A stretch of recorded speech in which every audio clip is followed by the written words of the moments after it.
Salut à tous et bienvenue dans cette nouvelle leçon d'orthographe.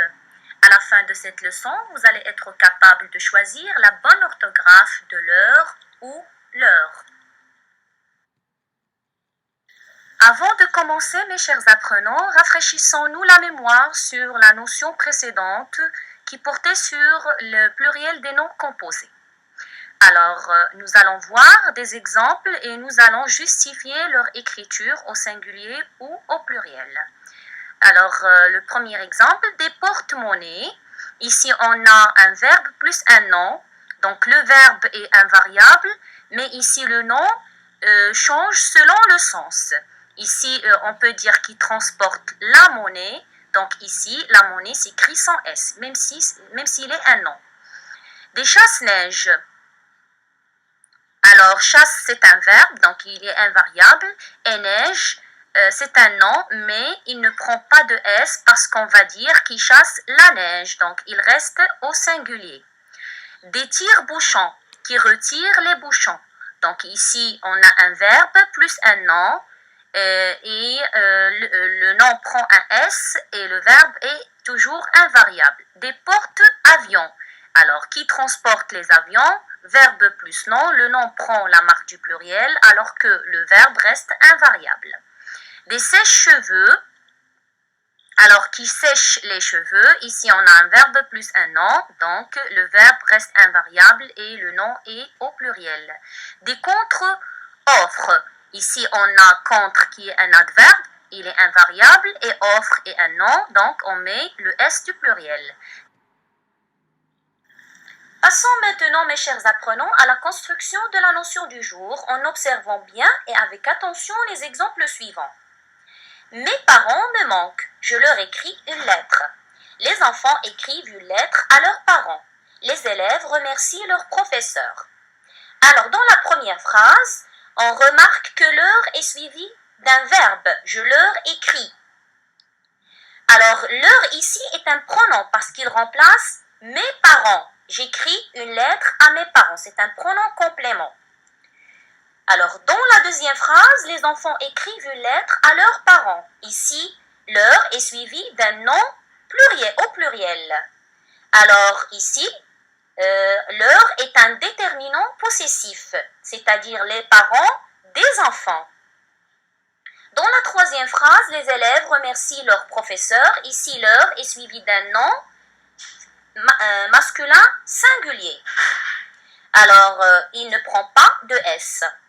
Alors, l'observation, on se demande alors pourquoi l'heure se met parfois au pluriel et parfois au singulier. Quelle est la règle?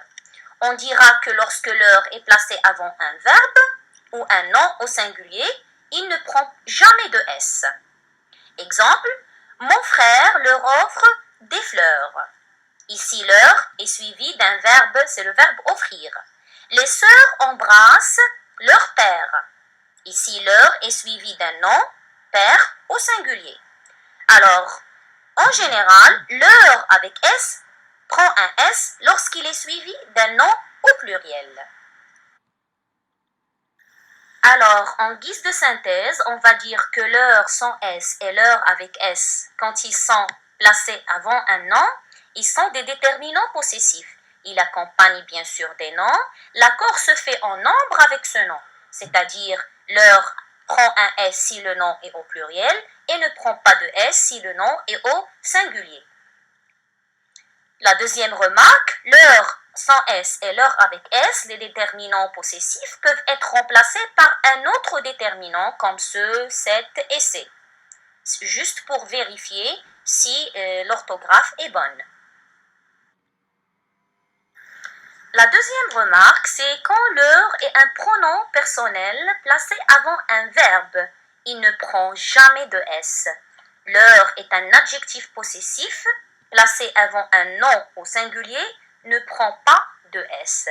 L'heure avec un adjectif possessif placé avant un nom au pluriel prend toujours un S.